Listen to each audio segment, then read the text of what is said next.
हम प्रभु परमेश्वर को धन्यवाद देंगे आज की सुबह के लिए कि परमेश्वर ने आज की सुंदर सुबह हमें दी है। आज वार का दिन है और जुलाई 12 है।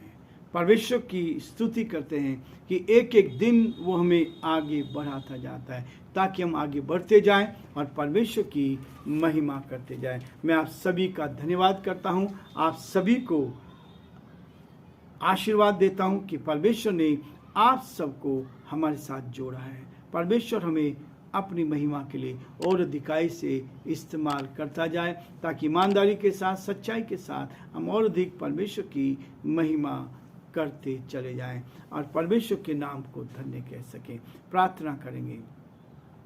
हमारे जीवते और सच्चे विश्वास के योग्य परमेश्वर, हमारा हृदय आपके प्रति धन्यवाद से भरा है प्रभु। हमारे सारे भाई बहनों के लिए, हमारे सारे श्रोताओं के लिए जो प्रभु जी आज आपकी इस वाणी को सुन रहे हैं, यीशु के नाम से ब्लेस करते हैं, यीशु के नाम से आशीष देते हैं। हर एक को प्रभु अपनी उत्तम आशीष से भरपूर कर, हर एक के जीवन पर आपकी आशीष दे। बीमारी से, परेशानी से, कठिनाई से, दुख और मुसीबत से बचाएं। जो बीमार है प्रभु जी, आप उनकी सुधि ले, आप उनकी मदद करें ताकि वो आपके नाम में पूरी तरह स्वस्थ हो जाए, चंगाई पाए, आपकी महिमा कारण बन सके। हम प्रार्थना करते अनिल भाई के लिए प्रभु जी, आप उनको संभाले, जो उनकी शारीरिक अस्वस्थता है, जो तकलीफ है, यीशु के नाम से हम प्रार्थना करते हैं आपका दया का हाथ उन पर बना रहे, आपकी करुणा उन पर बनी रहे, आपकी सुरक्षा उन पर बनी रहे। आप उनको छू कर पूरी चंगाई दे ताकि वो स्वस्थ होकर पिता परमेश्वर आपकी महिमा कारण बन सके। हे दयालु, हे सामर्थी, हे विश्वास के योग्य परमेश्वर, हमारी आपसे प्रार्थना, आपसे विनती प्रभु, हमारे प्रदेश राजस्थान के लिए, इस प्रदेश पर आपकी आशीष चाहते हैं। आपके अनुग्रह की दृष्टि इस प्रदेश पर बनी रहे और जो आपकी योजना है प्रभु वो इस प्रदेश के द्वारा पूरी की जाए। यहाँ के मुख्यमंत्री अशोक गहलोत जी को आपके हाथों में सौंपते हैं। आपका दया का हाथ उन पर बना रहे, आप उनको अपने हाथों में ले ताकि सब बातों के द्वारा ये परमेश्वर आपका नाम ऊंचा किया जाए। हम प्रार्थना करते हैं हमारे देश के लिए, देश की उन्नति के लिए प्रार्थना करते हैं, देश के प्रधानमंत्री के लिए, राष्ट्रपति के लिए प्रार्थना करते हैं। आप प्रभु जी उनको अच्छी बुद्धि दे, अच्छा ज्ञान दे ताकि इस देश का संचालन आपकी महिमा के लिए कर सके। हम बड़े ही आदर के साथ, दीनता के साथ, नम्रता के साथ पिता परमेश्वर हम अपने आप को, हमारे सारे भाई बहनों को, उन सारे श्रोताओं के लिए जो प्रभु जी आपकी वाणी को सुन रहे हैं, आज की सुबह हर एक को उत्तम आशीष दे, हर एक के हृदय से बातचीत करे और तसल्ली दे, शांति दे, आनंद दे, खुशी दे और ये वचन एक एक के जीवन को प्यारे परमेश्वर आशीष से भर सके। सारी महिमा आपको देते हुए इस विनती को अपने प्रभु, अपने धारकर्ता यीशु मसीह के नाम से मांगते हैं, आमीन।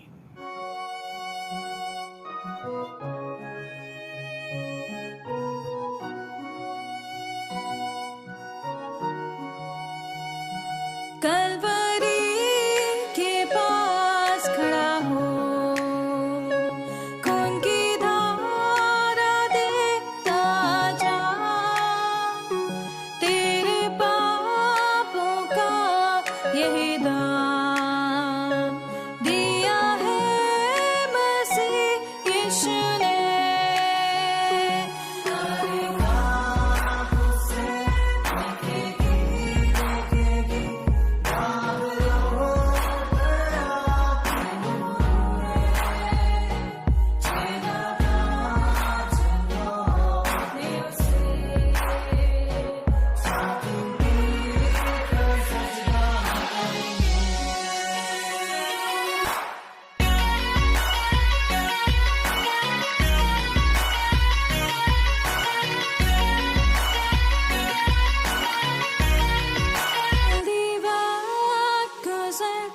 चाहता है रात अंधेरी आती है, तौबा कर दरवाजा होगा बंद, कुछ ना होगा फिर पछताने से, तौबा कर दरवाजा होगा बंद, कुछ ना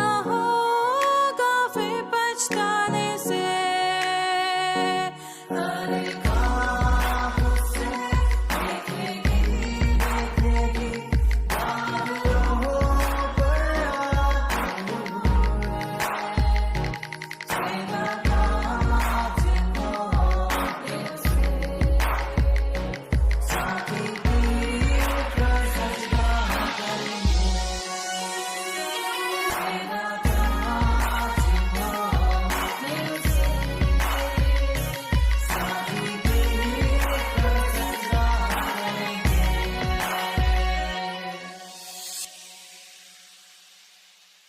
प्रियो, परमेश्वर का धन्यवाद करते हैं इस बुधवार के दिन के लिए।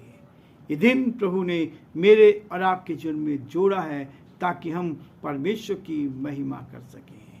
परीक्षा में पीड़ा, परमेश्वर चाहता है मसीह में जीवन व्यतीत करने वालों को सताया जाएगा।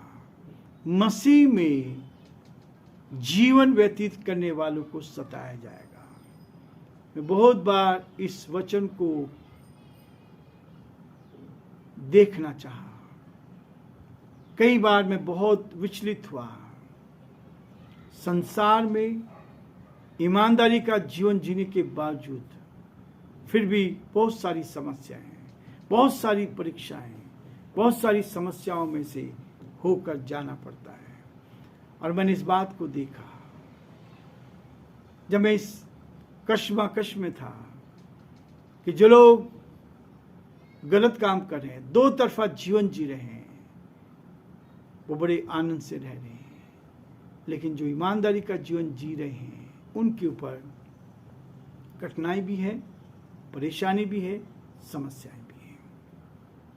लेकिन एक सबसे बड़ी बात जो है, वो बात जो प्रभु ने मुझे सिखाई, वचन में लिखा है, 2 तीमुथियुस का 3:12 में, पर जितने मसीह यीशु में भक्ति का जीवन बिताना चाहते हैं वो सब सताए जाएंगे, वो सब सताए जाएंगे। यदि आप समझौते का जीवन जीते हैं, संसार के साथ भी समझौता कर लेते हैं। कल हम देख रहे थे कि संसार के साथ व्यवहार करने वाले ऐसे हो कि संसार ही के ना हो लें, क्योंकि इस संसार की रीति और व्यवहार बदलते जाते हैं। ये सब कुछ बदल जाता है, संसार की परिस्थिति बदल जाते हैं, लेकिन परमेश्वर ना बदलने वाला परमेश्वर है। ना सूरज, ना चांद, ना सितारे बदले हैं, जो परमेश्वर ने बनाए वो सब कुछ वैसा के वैसा ही है। ये दिन रात बनाया, ये नहीं बदला, लेकिन इंसान बदल गया, इंसान बदल गया। और इसलिए प्रभु का वचन कहता है मसीह यीशु में जीवन व्यतीत करने वाले को सताए जाएंगे। और इसलिए 2 तीमुथियुस 3:12 में इस बात को लेकर परमेश्वर ने अपने वचन के द्वारा बातचीत की कि यदि हमें स्वर्गीय स्थानों में जाना है, मसीह यीशु ने इस बात को हमें बताया है यूहन्ना उसके 14 अध्याय में। और इस बात को वो कहता है, यीशु मसीह जब इस संसार में थे तो अपने चेलों के साथ वो बातचीत कर रहे थे। अपने चेलों के साथ बात करते हुए उन्होंने एक चीज कही, तुम्हारा मन व्याकुल ना हो। यूहन्ना उसका 14 अध्याय उसके पहले पद में लिखा है, तुम्हारा मन व्याकुल ना हो। तुम परमेश्वर पर विश्वास करते हो, मुझ पर भी विश्वास रखो। प्रियो, परमेश्वर मुझे और आपको हर बात के द्वारा तसल्ली और आनंद देता है ताकि आप प्रभु के साथ आगे बढ़ते जाएं। तुम्हारा मन व्याकुल ना हो, परमेश्वर पर विश्वास रखो और मुझ पर भी विश्वास रखो। मेरे पिता के घर में बहुत से रहने के स्थान हैं, यदि ना होते तो मैं तुमसे कह देता, क्योंकि मैं तुम्हारे लिए जगह तैयार करने जाता हूँ। परमेश्वर ने स्पष्ट किया, इस संसार में भी परमेश्वर विश्वासियों को जो ईमानदारी का जीवन जी रहे हैं उनको सुरक्षित रखेगा, उनको इस्तेमाल करेगा और उनको यहाँ पर रहने के लिए जगह देगा। और उसके बाद स्वर्गीय स्थानों में भी कहता है, मेरे पिता के घर में बहुत से रहने के स्थान हैं, यदि ना होते तो मैं तुमसे कह देता, क्योंकि मैं तुम्हारे लिए जगह तैयार करने जा रहा हूँ। इस संसार में भी परमेश्वर में रोटी, कपड़ा और मकान से तृप्त करता है। वो कहता है पहले तुम उसके राज्य धर्म की खोज करो तो सारी वस्तुएं तुम्हें मिल जाएगी, सारी वस्तुएं तुम्हें मिल जाएंगी। लेकिन जो ईमानदारी का जीवन जिएंगे लोग उनको सताएंगे जरूर।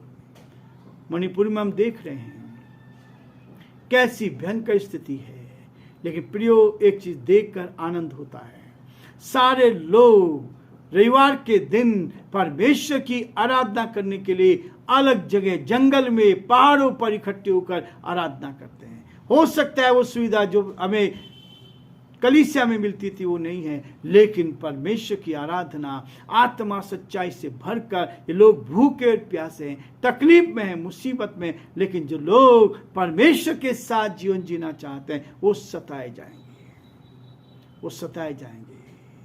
दूसरा तीमुथियुस 3:12, इसने मुझे आनंद से भर दिया, क्योंकि मसीह जीवन परीक्षाओं का जीवन है। मसीह जीवन परीक्षाओं में आगे बढ़ने का जीवन है। जब आप परमेश्वर के वचन को पढ़ते जाएंगे तो आप परमेश्वर की इस गहराई को अपने जीवन में लेते चले जाएंगे, क्योंकि याकूब की पत्री उसका पहला अध्याय में और दूसरे पद में ही इसी बात को प्रभु का दास याकूब कहता है। यीशु मसीह का भाई जो यीशु मसीह का परिवार में पैदा हुआ, वो इसी बात को कहता है। याकूब उसका पहला अध्याय उसके 2 पद में लिखा है, हे मेरे भाइयों, जब तुम नाना प्रकार की परीक्षाओं में पड़ो तो उसको पूरे आनंद की बात समझो। परीक्षा नाना प्रकार की, एक के बाद एक परीक्षा आ रही है, और ये परीक्षा जो है आपको आगे बढ़ाने के लिए काम करती है।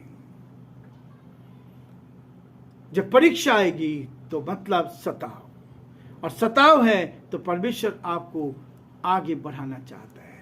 उसकी योजना यही रहती है। जब चारों तरफ से सताव आता है, हमारे लोग हमें सताने लगते हैं, हमारे लोग हमारे विरोध में होने लगते हैं, तब आप समझ लीजिए कि परमेश्वर आपको ऊंचाई पर ले जाना चाहता है। और उसको आप देखिए, ये वचन बहुत ही गहरा है। जब आप इसको समझ जाएंगे, परमेश्वर का वचन कहता है परमेश्वर आपको ऊंचाई पर ले जाकर अपनी महिमा के लिए आगे बढ़ाना चाहता है। किसी भी मसीह का जीवन कष्ट या क्लेश रहित नहीं हो सकता है। किसी भी मसीह का जीवन जो सच में ईमानदारी के साथ बिना समझौते की परमेश्वर के साथ चल रहा है तो क्लेश सही रहित नहीं रह सकता है। आप किसी भी कैरेक्टर को उठा के देख लीजिए, यूसुफ का जीवन आप देख लीजिए। यूसुफ का जीवन ईमानदारी का, सच्चाई का जीवन था। उसने संसार के साथ समझौता नहीं किया, लेकिन उसको कष्टों में से होकर जाना पड़ा। उसके भाइयों ने उसको बेच दिया, खड्डे में डाल दिया, वहां से निकाला गया, पोतीफर के घर में वो गया, वहां पर ईमानदारी का जीवन जिया, लेकिन उसकी पत्नी ने उसके साथ दुर्व्यवहार किया। वहां से भी परमेश्वर ने उसको ले जाकर जेल खाने में डाला, और जेल खाने के बाद जितना क्लेश, जितनी समस्या, उतना ऊंचाई पर। उसके बाद मिस्र देश का प्रधानमंत्री उसको बना दिया। इसलिए प्रियो, परमेश्वर का वचन हमें इस बात के लिए प्रेरित करता है कि क्लेश मसीह, किसी भी मसीह का जीवन कष्ट या क्लेश रहित नहीं हो सकता। यह परमेश्वर की योजना का एक भाग है। यदि आप कष्ट में जीवन जी रहे, समस्या में जीवन जी रहे हैं, तो इसका मतलब आप सही रास्ते पर चल रहे हैं, आपका आत्मिक जीवन सही है। और यदि आप दुख में नहीं है, तकलीफ में नहीं, परीक्षा में नहीं है, तो इसका मतलब कहीं ना कहीं आपने संसार के साथ समझौता कर लिया। जब आप संसार के साथ समझौता कर लेंगे तो शैतान आपको कुछ नहीं कहेगा। आप जो कुछ कर रहे हो करते चले जाएं। आप संसार की बात भी मानते जाएं, संसार के साथ समझौता करके जहां काम अटकता वहां पैसे देकर, रिश्वत देकर काम करते जाएं, तो आपको शैतान कभी कुछ नहीं कहेगा। आपको तरक्की देता जाएगा, आप बढ़ते चले जाएंगे। लेकिन प्रियो, वो स्थान जो प्रभु यीशु मसीह कह रहा है कि मैं तुम्हारे लिए जगह स्थान करने जाता हूं, वो स्थान हमें नहीं मिल पाएगा। लोग इस बात को नहीं सोच पाएंगे। संसार में ऐश आराम करने, लाजर और उस धनवान के बारे में हम जानते हैं। लाजर ने संसारिक वस्तुएं नहीं प्राप्त की, लेकिन आत्मिक वस्तु को प्राप्त किया। हम संसार में भी परीक्षा में नहीं जा रहे हैं, तो इसका मतलब है हम उस स्वर्गीय राज्य में जो परमेश्वर ने मेरे आपके लिए रखा है, उसमें हम जीवन व्यतीत नहीं कर सकते। इसलिए कहता है, अतः मैं चाहता हूं कि तुम्हें चिंता ना हो, तुम्हें चिंता ना हो। यीशु ने कहा, अपनी सारी चिंता मुझ पर डाल दो, मुझे तुम्हारा ध्यान है, मुझे तुम्हारा ध्यान है। इसलिए प्रियो, अपनी सारी चिंताओं को हम प्रभु को के ऊपर डाल दें, प्रभु की महिमा करें। परमेश्वर आपको बहुत आशीष देगा ताकि आप परमेश्वर की महिमा करते जाएं और परमेश्वर के नाम को ऊंचा उठा पाएं। आज हम ये रुकना चाहते हैं, कल फिर से आगे बढ़ेंगे इसी अध्याय को लेकर, ताकि प्रभु को महिमा